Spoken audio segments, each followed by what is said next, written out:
they kept me believing in myself that, hey, you still have a chip on your shoulder. You still have to do, all of this was for nothing. All of this that you did is to die like this, lonely. What are your parents?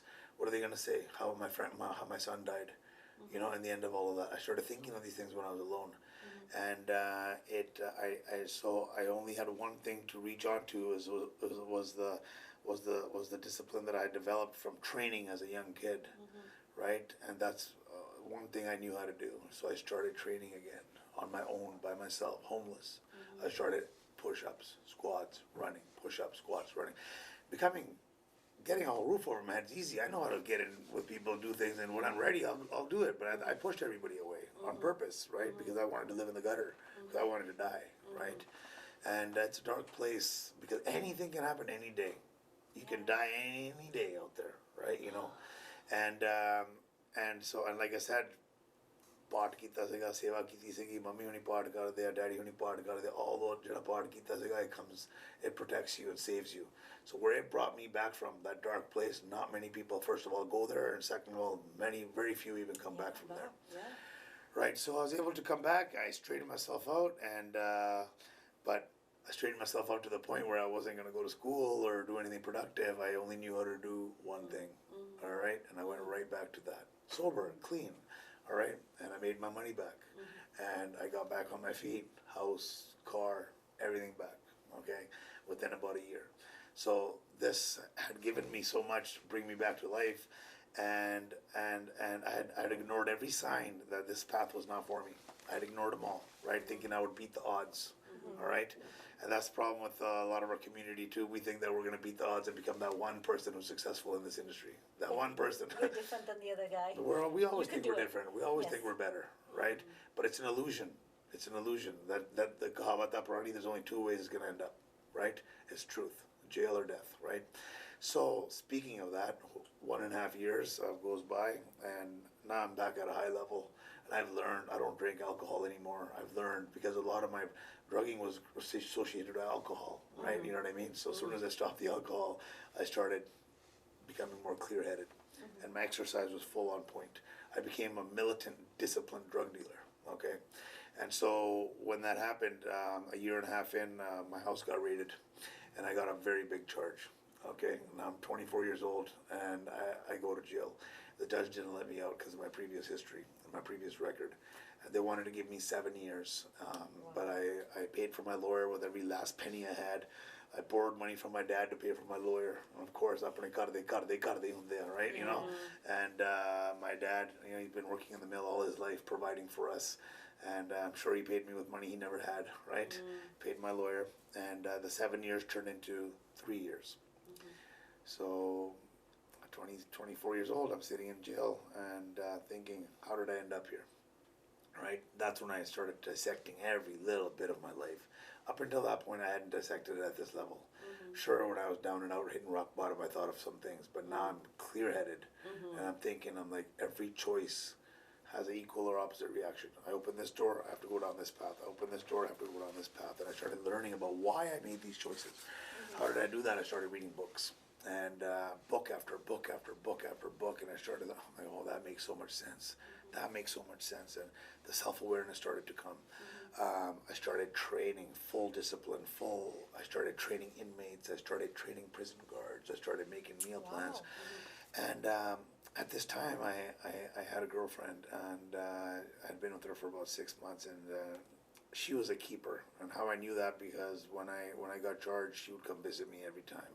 She would support me, and she was like, "You can do this," right? And I'm like, if I'm gonna marry this woman one day, which I wanted to, I'm like, I have nothing. I have nothing. What am I gonna tell her parents? What do I do? What am I gonna have to do?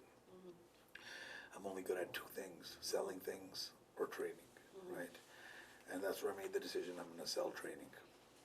I'm going to sell training. And so you made that decision while you were in jail? In jail. 24 years old? 24. Now I had 3 Christmases, 3 birthdays, and 3 summers to practice my plan, okay? And that's exactly what I did. And I started going to school in there, I started learning in there, I started reading in there, and I had a plan to attack when I got out. And when I got out, that's exactly what I did. First thing, I went to a 1-year long program to learn all the science behind the training, right? and a very detailed program. And I went there and I passed out with flying colors because anything I do it at a high level. So I just went there with all my passion. I'm not drinking alcohol anymore. I got a clear head, right? And I come out of jail, and one of my big things was a chip on the shoulder. I was supposed to be a kabaddi player, and I wanted to continue playing kabaddi because I had stopped it right in the middle because I had a lot of people to prove wrong.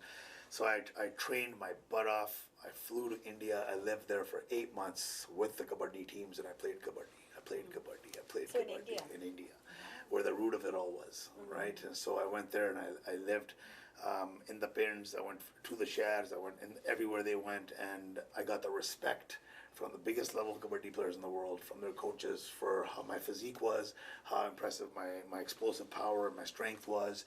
And they said, "Tu player banna chahna hai, you're going to be the best in a couple of years. Keep going." You know what I mean? That's all that I wanted to hear, right? And by then, in the sport of kabaddi became real dirty in India, and it's just a lot of drugs got involved in kabaddi, and it wasn't the same as when I was growing up, right? And when I was growing up, we thought kabaddi would make it into the Olympics, right? And which it did not make it to the Olympics, but it kind of started going down the tube, and therefore I was like, this isn't for me. I came here, I did what I wanted, I feel good. Now I just want to get married to my wife and have a career. I went back to Canada. My father-in-law actually, who I had never met. My father-in-law is a pretty serious dude. Okay, and I was always scared of him. But India se gaya, right? And I told my wife, I'm like, "Main bhi India, tera daddy bhi India." I'm like, I'm gonna go meet him. She's like, "What? You're gonna go meet him?" I was like, "That's right." But he was aware of you, like he knew. Oh yeah, and he knew. He wasn't only aware; he knew everything about me. Okay. Okay, that's what made it so tough. And if I was a badass, he was a badder ass. I'll tell you that much, right? And but a very, very respectable man, and I love that man today.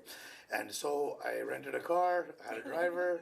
I traveled 4 pins, 4 shafts that way, like a 3-hour drive, and I set a meeting with him, and I'm like, "I want to marry your daughter."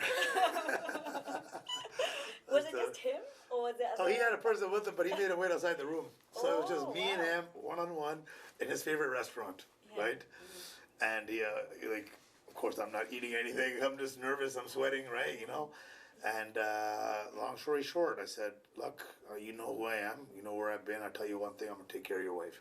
He's like, "She's my take care of my daughter." Sorry, and she's my eldest. He says to me, "I've been taking care of her all my life. I've been spoiling her all my life." He goes, "I just don't want that ever to change." I'm like, "I gave you my word. It will never change." Right? And from that moment on, ਅਸੀਂ photo ਖਿੱਚੀ ਇਕੱਠਿਆਂ ਨੇ, and that's it, signed the deal and set the wedding date.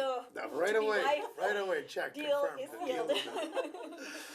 And came back home, got married, and What about your parents? So obviously, you know, you've turned around and you're getting the pat on the back from them, like they're proud not of yet, you. because here's the thing: when you go through so much stuff with your parents, they don't know if this is gonna last. They don't know yet. Everybody's waiting to see. Is this gonna fuck up? Excuse my language again. Is this gonna mess up again? Yeah. Is this gonna go downwards? Is something tragic else can happen? Because I've showed signs many times that I'm good now, but then something happens, and I don't know how to deal with it, and I go back down again. So imagine looking at that from a parent's perspective, right? So now all of a sudden they're gonna start giving me pats on the back. No, there was some small encouragement. Like my father never came visit me in jail. He's a proud man, right? But my mother did with my wife, right? And so moms are always, you know, we're mama's boys. Moms give us a little bit more pyar, and so that was enough to keep me going, right? I'm like, "Daddy no das do main theek aun. Daddy no das do main theek aun," right?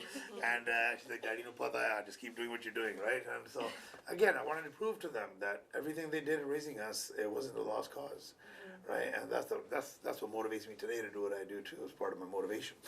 So long story short, when I got back from India, now you gotta understand, people say once you're in a gang life, how do you get out of the gang life? Yeah. Okay. My situation was very, very fortunate. So when I went into prison, I made all these changes.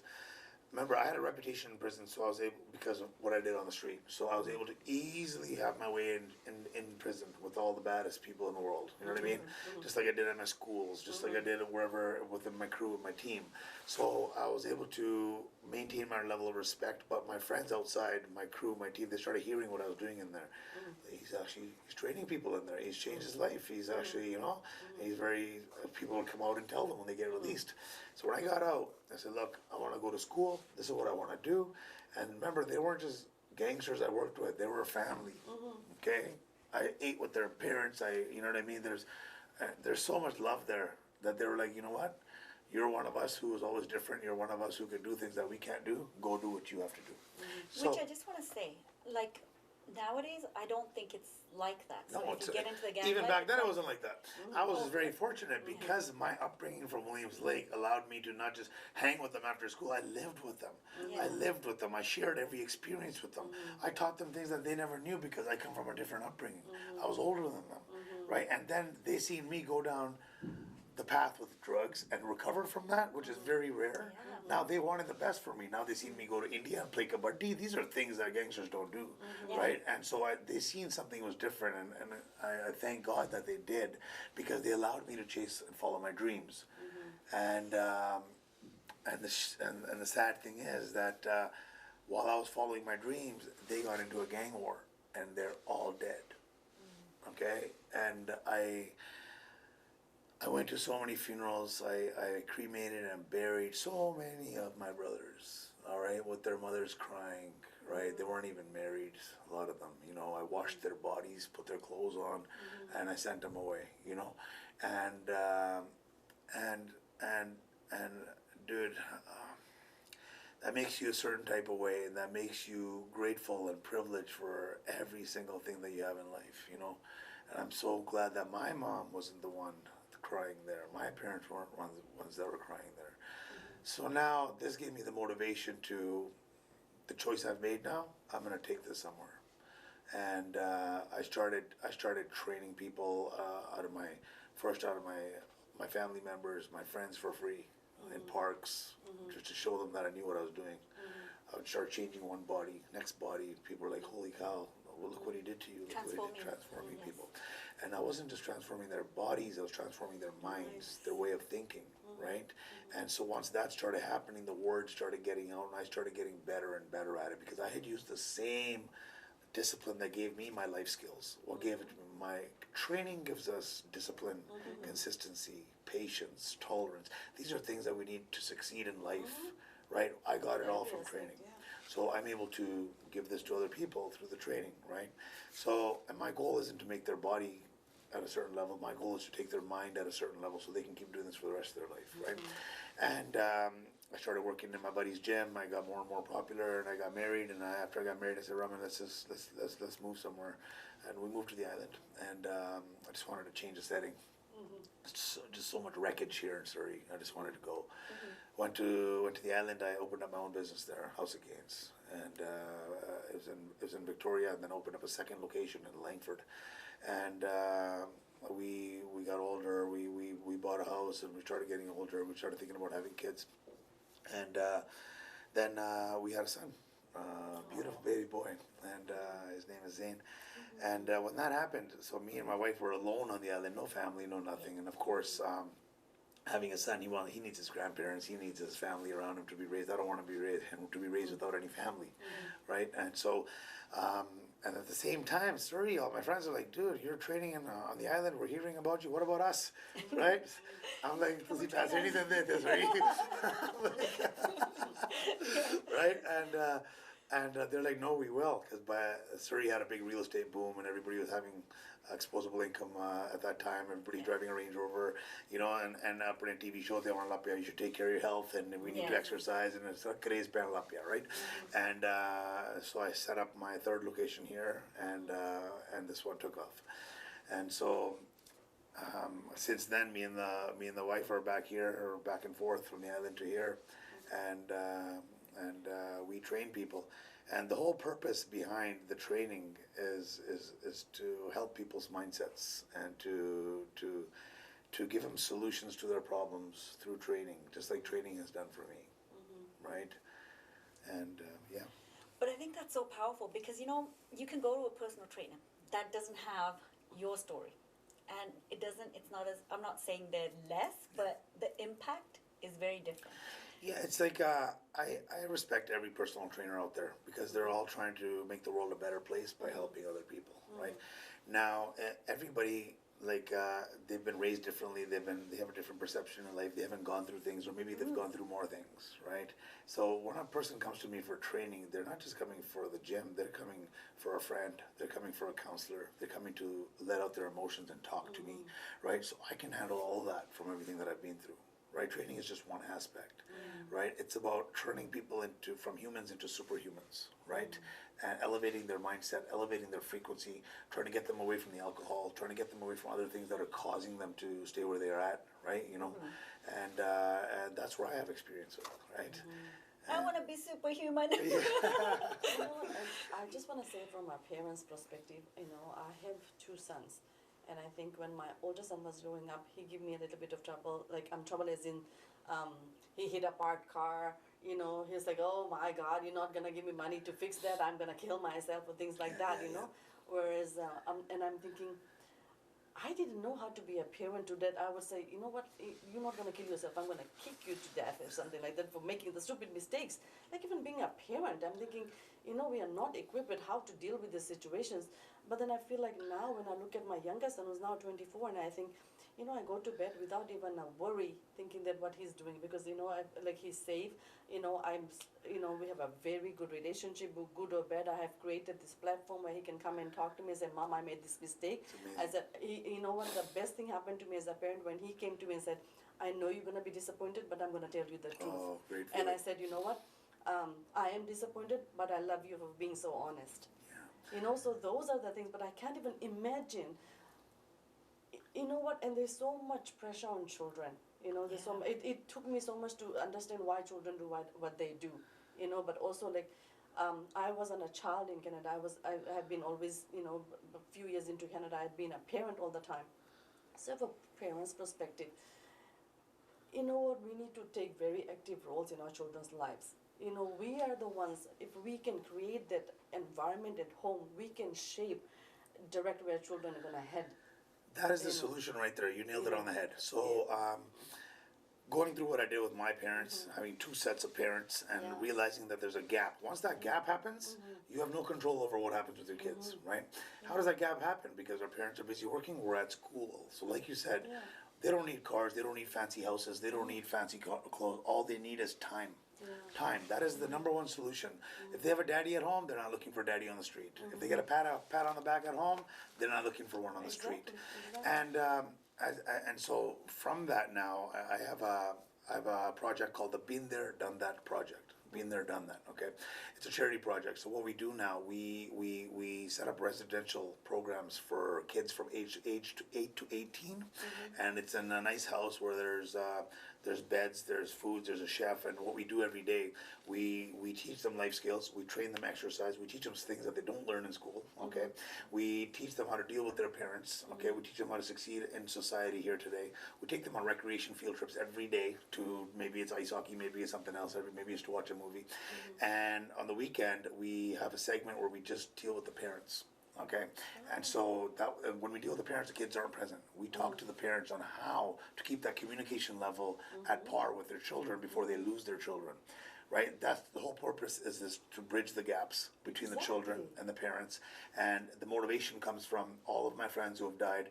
I don't want their death to be for nothing, because they were good human beings. They were good people that just went down the wrong way because they also had those same gaps with their parents. And I think, you know what, it's not just the parents, the gap with the parents. Sometimes within a set of parents, like I remember, like us being two set of parents, there was so much disparity between how we were parenting our children. I literally was always fighting. Of course. For fighting, you know, like, our culturally, we are like, oh, log kya kahenge, you know? Of course. It's like, who cares about log kya kahenge? Log ko to kehna hi hai. It's all about that. It's all about that. And that's why we keep everything behind a curtain. What's happening in our house? Yes. If we reach for help, बेइज्जती होनी है साडी. बेइज्जती होनी. But if you reach for help, you'll solve your problem. And the comparison, uska munda dekho. No, the comparisons, right? What does that? Why usko munda ko kyun dekhna? Apne munda ko dekho. What does that happen to your kids when your parents are like, look at him, look at her? You feel inadequate. Of course you do. know? Of course you do. And then when you for feel that that, Looking for that validation. then you that go are towards enough. that side. Yes, Yeah. exactly. So it happened to me, the two sets of parenting. Growing up, my upstairs big mom, big dad, they said, if you ever get in a fight and you lose, don't come home. Right? My downstairs parents said, don't ever get in a fight. You don't need to get in a fight. Prime example, right? What do I do? Who am I supposed to listen to, right? You know, and I had two sets of parents call it, but even in a mother and a father, they're still the same thing. Dad wants a certain way, mom wants a certain way, and there's no compromise. There's fighting Dad between the wants parents. to boost ego, the mom wants to boost emotions. Of course, you know? of course, of course. Yeah. And that can be a recipe for disaster. So as much as our children need these classes, our parents also need to take classes because we come from another country into this country. We do our best. Our parents do our best. They try to give us everything they never had. Their intentions are perfect. Just like my dad came here with a bag of clothes and nothing else, you know, not even $1. And he worked his ass off to give me everything that I didn't have. I get that and I respect that. My hustle, my work ethic comes from him. You know, all day he worked in a mill with his head down for 40 years, you know. And so now the thing is, when they came here, they didn't come with an instruction manual how to raise your children in this country, right? You know, they use the same techniques that work back home to try and do that here. It doesn't work here. It does And not back work home, here. I mean, they had so many other people. Of course. Everybody's so involved. Of right? course, here it's different. And, you know, here the school's different. It all starts and ends in the schools, right? You have to fit in, whether you're a sports person or an athlete, whether you're good at your books, or whether you're a bad boy or girl, somewhere you're going to fit into some group, right? You know, and it's all about that social status. So this program that you were saying, how do people or the children get in? Yeah, so basically, I have two ways where people come to me. One is my Instagram, which is House of Gains Official. We'll put the handle down there so people can see it. Next is through my YouTube content that I've been creating for creating awareness. This whole story I told you in detail. It's on YouTube, already posted. It's called The Underdog Story. Underdog story. Underdog Story Part 1, Part 2. And I go into real detail on things, on how they happened and why they happened. And there's a lot of young people have actually taken a big liking to it. Even parents have taken a big liking to it. The response has been absolutely amazing, which motivates me more. And all of that is now bringing me to platforms just like MindSense here today, of being here with you guys, because the whole purpose is to create the awareness, right? And our plan. And I do this, remember, I'm fortunate to train and coach celebrities with big followings and stuff. I have them all with me to be able to support us in this journey to talk to these kids. They have a bigger voice than I do, right? So now, us being all on the same page, we're going to take this Been There, Done That project worldwide, right? And we're going to start with our own people in our own community, because that's who we know the best, right? And yeah, so far it's been working good, and it allows me to fulfill my purpose. After everything I've been through, this is my purpose, right? And this is my acceptance. This is my belonging, right? This is my pat on the back. I have everything a person that could ever want today. I am blessed. Are you comfortable enough to give yourself a pat on the back nowadays? Or are you still looking for the validation? You know, part of me is the chip on the shoulder, and I'm grateful for Babaji. This training business of mine has flourished. Most trainers train 10, 15, 20 people. We train hundreds of people worldwide, right? My staff is amazing. My team is amazing. My crew, this is my crew now. Do you get what I mean? And I'm not going to lose this crew, right? And I've built it with my own hands from learning from all my mistakes. And that chip on the shoulder is what allowed me to perform at a high level and keep proving people wrong, keep proving people wrong, keep proving people wrong, right?